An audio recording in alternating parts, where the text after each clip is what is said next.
All right, everybody, we're doing Mountain Tales and River Stories, Episode 2, The Banshee of Deadfall Ridge.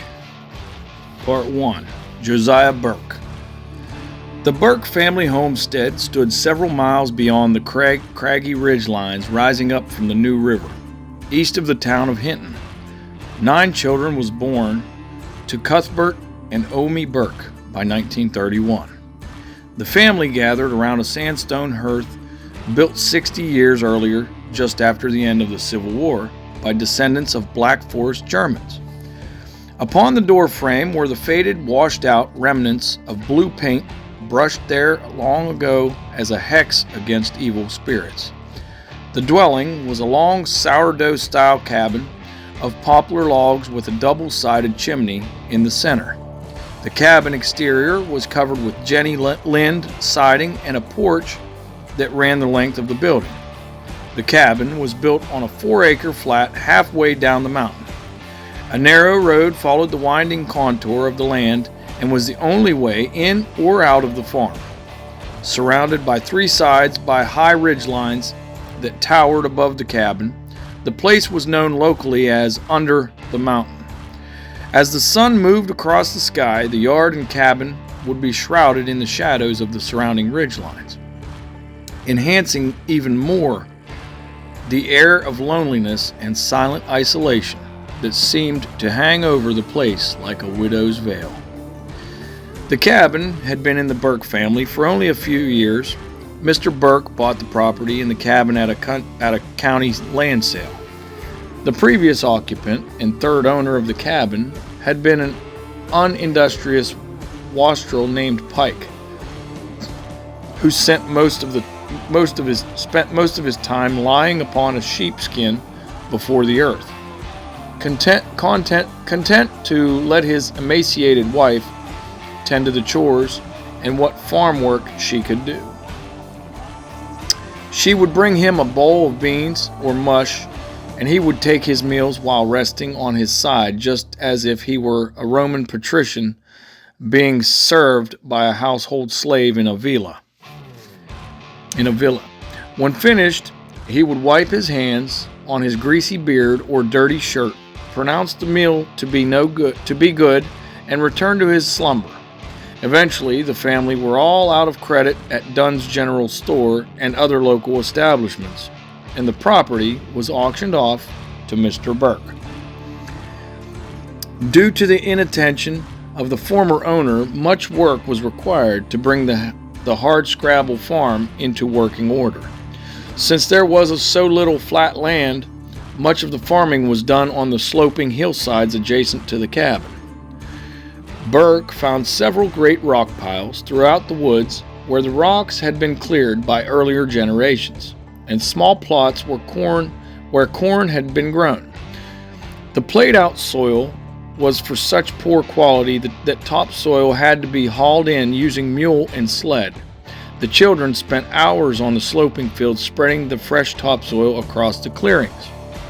The cabin, though a spacious abode for a bachelor or a young couple just starting out in life, was tight for a family of 11. The puncheon floor was burnished smooth from generations of bare feet and brogans. Some areas were scarred from the scrape of hobnailed boots or loggers' cleats. The walls were covered with faded newsprint and pages torn from out-of-date mail order catalogs. The mud-chinked sandstone chimney served as a centerpiece, and to its left was an open doorway connecting the 2 adjoining rooms.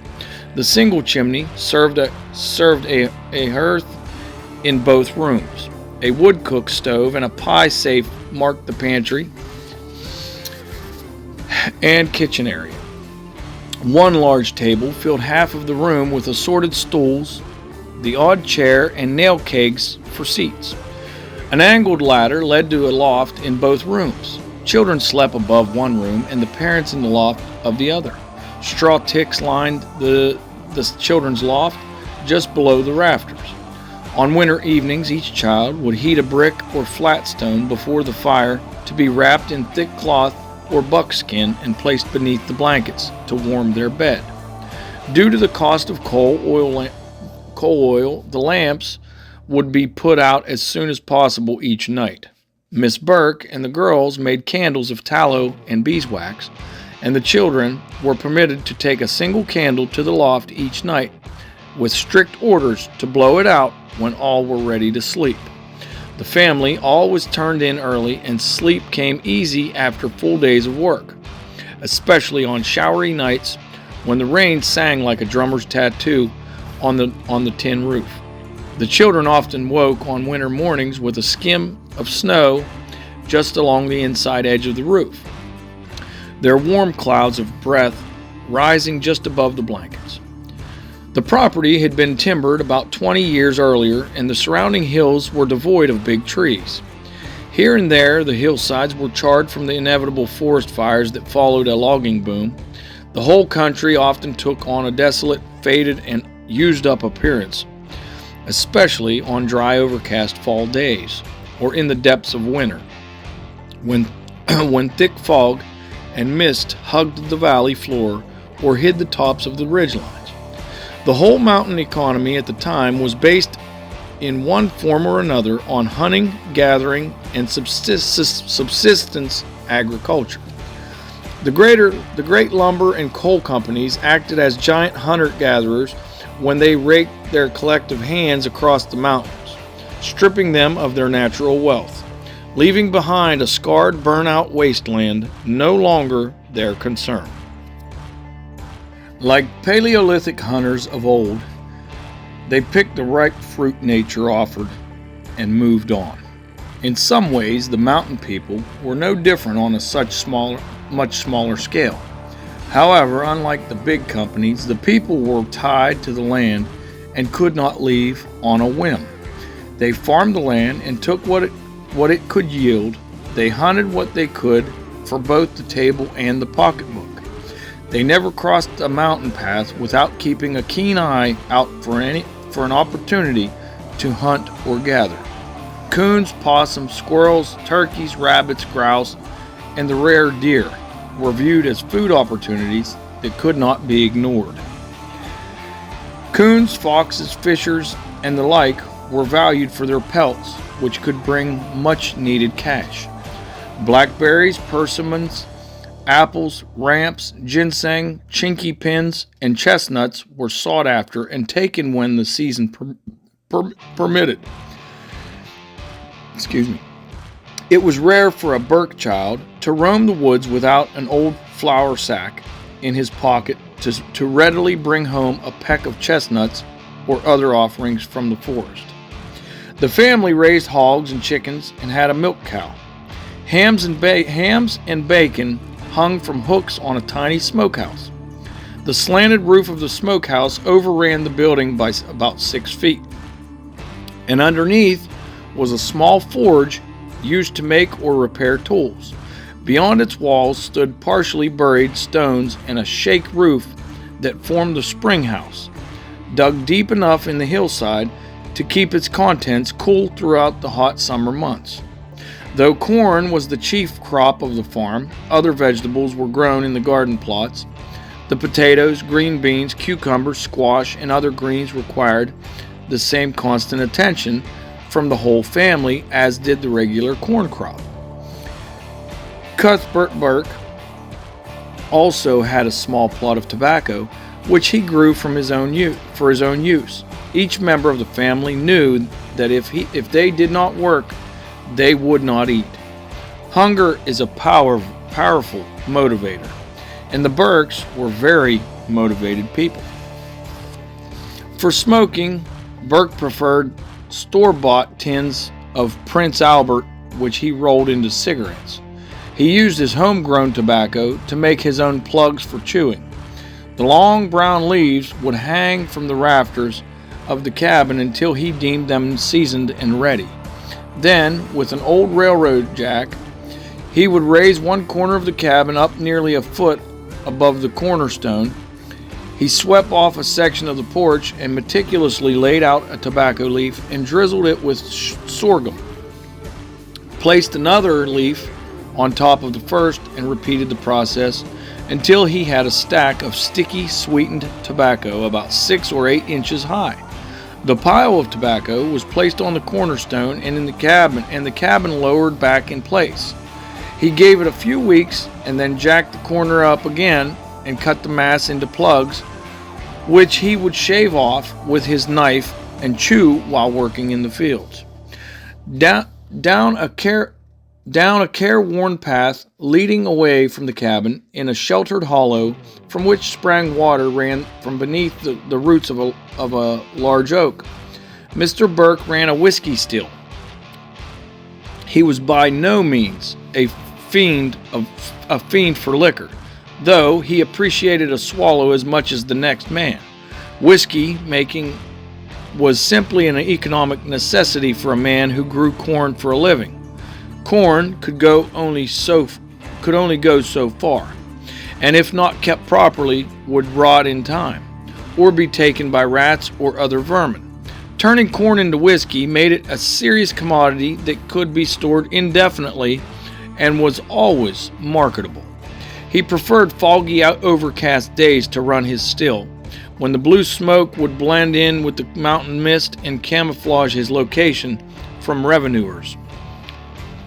Since so many other farmers in the community made their own liquor, he made his more marketable by straining it through charcoal using cheesecloth to filter out the charcoal bits. The end result of his triple run moonshine was dark, smooth liquor as good as any bonded whiskey made to factory specifications. Since alcohol had been outlawed for over 20 years in the state, his was the next best thing to bonded liquor. He made liquor at the risk of his own freedom, but to him the reward outweighed the risk.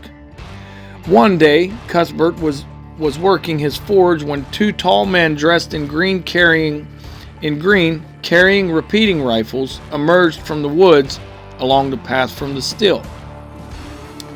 Cuthbert eyed them in silence and calculated how fast he could run to the cabin for his shotgun. The moment for action passed, and he, stone-faced, awaited their approach. They were young state troopers and greeted him with a slow wave. They had found the still and questioned him about it. He sensed from their mannerisms that arresting him was not their true mission. He nodded and led them to the spring house, where he kept several cool jars of shine.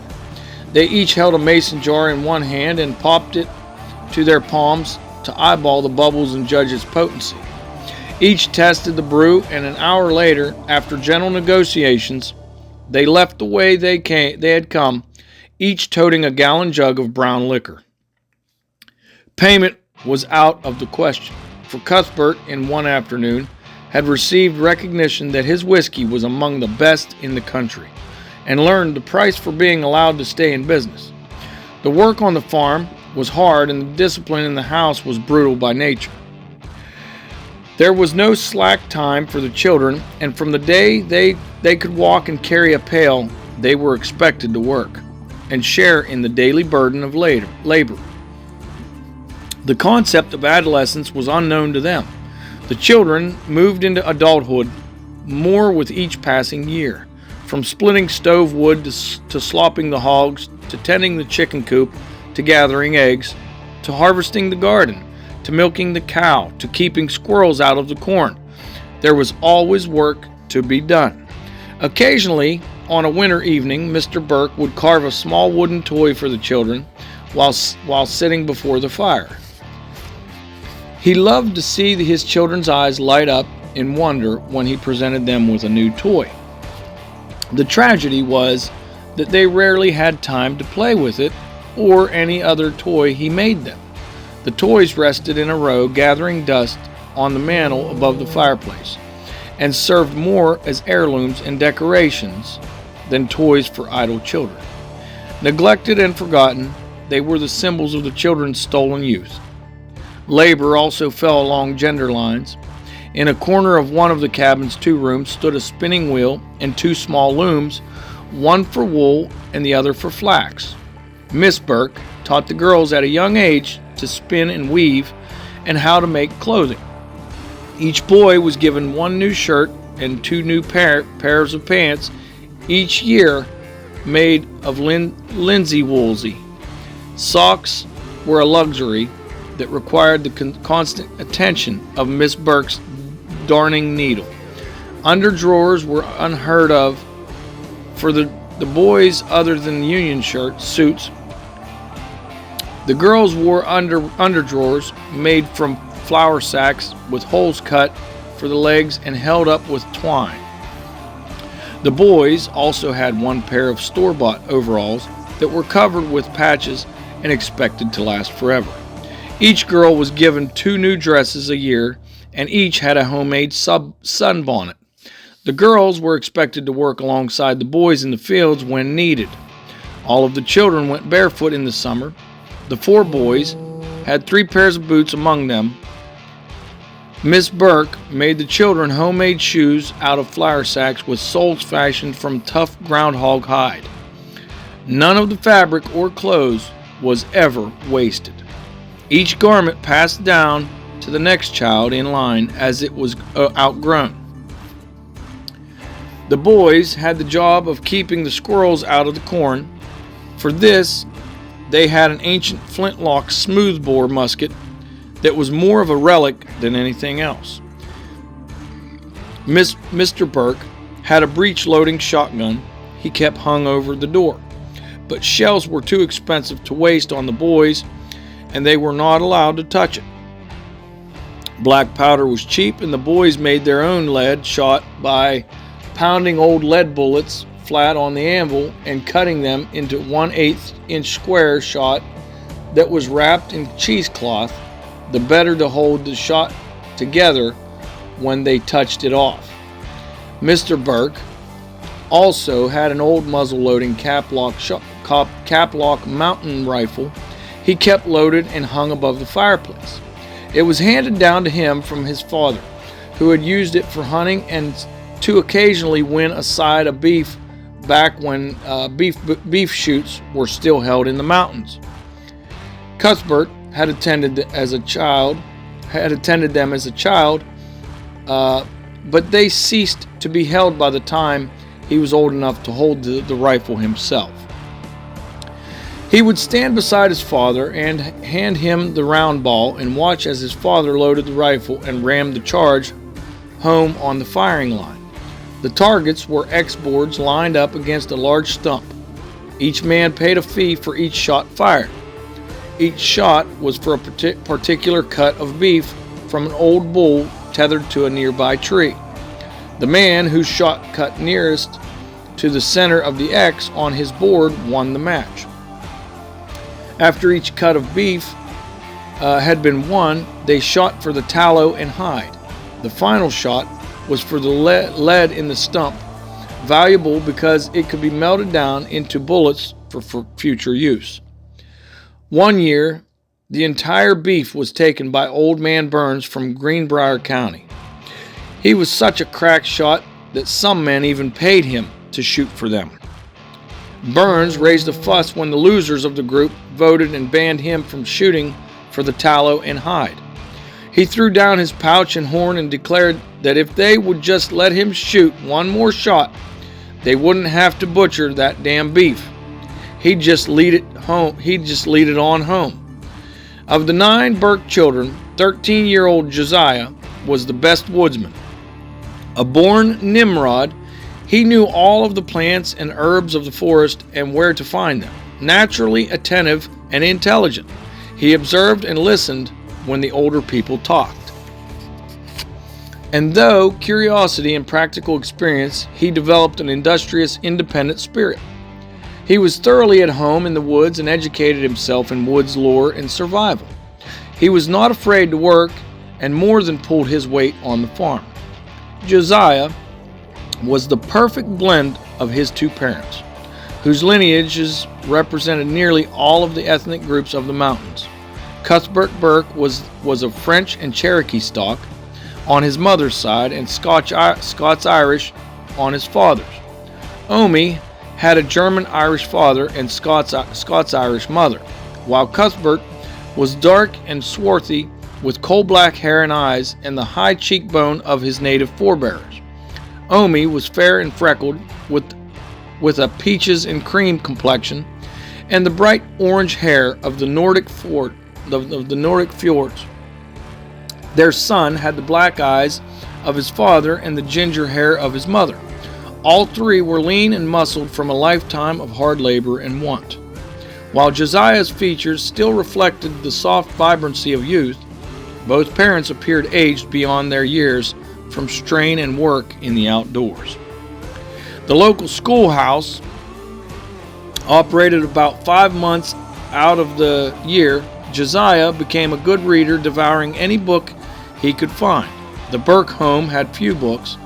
Besides the family Bible, there was a worn copy of Gulliver's Travels and several mail-order catalogs. He would page through the Sears and Roebuck catalog in the lamplight and wonder at all of the amazing offerings. He especially enjoyed the farm equipment, seeds, and firearms advertisements. He read every word in the catalog and stored away every bit of information he could for future use. He hoped one day to earn enough money to buy a .22 rifle and some traps so he could run a trap line. When school was in session, Josiah earned $1.25 a month in return for splitting wood for the pot-bellied stove, starting the fire each morning and sweeping the floor at the end of the day. In time, he earned enough cash to buy himself a little breech-loading .22 rifle that he purchased through the catalog and had delivered to the store at Dunn's. Shells cost 25 cents for a box of 50, and Josiah was miserly in his shooting. He used just enough shells to sight the rifle in and hit his mark, and then never wasted a shot after that. It was miserly, Each shell in his pocket represented a squirrel, coon, or a possum that helped to feed the family. He was such a good hunter that his father, more often than not, consented to let the boy go off and hunt when there was work to be done, knowing it would result in meat for the table. Eventually, Josiah bought himself a single-bladed Barlow knife for 18 cents and a carbide miner's lamp with a tin of carbide so he could coon hunt at night. One of Josiah's favorite times of the year was when there was a community corn shelling. Local families would arrive mid-morning at a sprawling field on a neighbor's farm in the valley, with their team of mules or horses leading their wagons full of corn. Some had battered pickup trucks and the beds full to the brim with corn and children. The field corn was combined in a great pile on the ground, and the women would gather in the farmhouse to cook, sew, and gossip, while the men went to work shelling the corn. A great many pies and other baked goods and foods sat on the table inside the house on the grounds. Each man had a special ring-like tool on his hands, specially made to scrape the corn from the cob.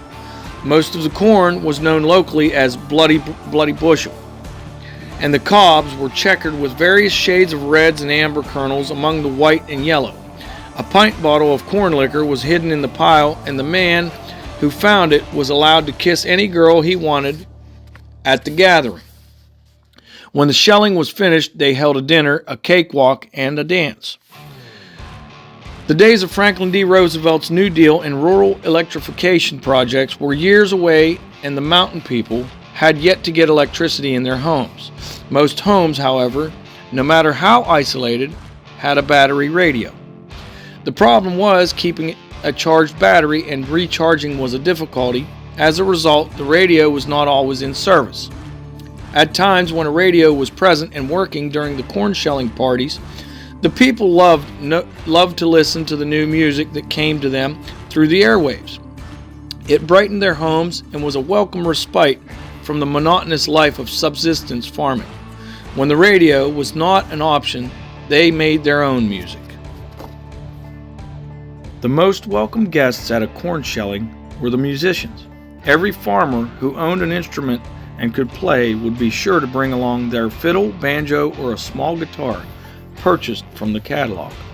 After the shelling and the supper on the ground was over, anyone who could play a tune sat in a close circle in straight back chairs and made music long into the night while couples danced to the barking of a caller.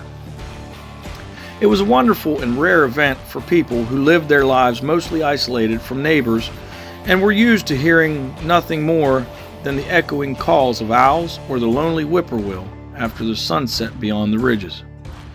The Burkes, along with nearly every other farmer in the area, had their corn ground at Cooper's Mill on the Little Bluestone. Having their corn ground was as important as any other aspect of their existence. Cornmeal was a staple in life, and life without it could not be imagined. Since few had cash to pay for the grinding, the miller took a portion of each farmer's meal for payment. The farmers would often haul their corn in a large group when the river was high and the mill was running well. It always took a load off of Cuthbert Burke's mind to return to the cabin with a wagon full of meal. It was verification for all of the hard work and a tangible reminder that his children would not want for sustenance when times were lean. Cuthbert taught his boys from an early age how to find and harvest ginseng. He would take them out in September and show them the multi-pronged, shin-high plant with the red berries. He stressed the importance of carefully picking the berries and planting them well into the ground to ensure rejuvenation and a future harvest. On the forge, he made each boy an angled digging tool fitted with a hickory handle. They learned the proper way to dig so as not to damage the precious root which, when dried, would bring them cash money at the store. In time, Josiah became a master's sang hunter, and though Cuthbert's stoic nature prevented him from saying so, the pride of his father's heart. One day, when Cuthbert and the boys were sang hunting, they found a perfectly round mound of earth several miles north of their cabin home. It was shaped like an Indian mound, though none were known to be in the area. The perfect upside-down bowl shape intrigued them and sparked their curiosity. Remembering the spot, they returned a week later with a shovel, knowing in their hearts that something special must be buried in this unearthly mound. Cuthbert dug first, and then each boy in turn. When the hole was about 3 feet deep, something strange began to happen. The shovel appeared to be heating up. At first they dismissed the idea, but the deeper they dug, the hotter the shovel got, until it was too hot to touch. Disturbed, they let the shovel cool down and filled the hole back in as quickly as they could. An anxious feeling that they were being watched came over them. Suddenly, they heard what sounded like the faraway scream of a panther, and the wind picked up in the treetops above them. As the last shovel of dirt was slapped into the hole, Cuthbert looked to the distant horizon and saw the outline of Deadfall Ridge in the distance. The trees upon its spine were shaking wildly, as if they held the Holy Ghost itself, or perhaps a ghost not so holy. From that day forward, they called the place the Devil's Mound and avoided it as much as possible.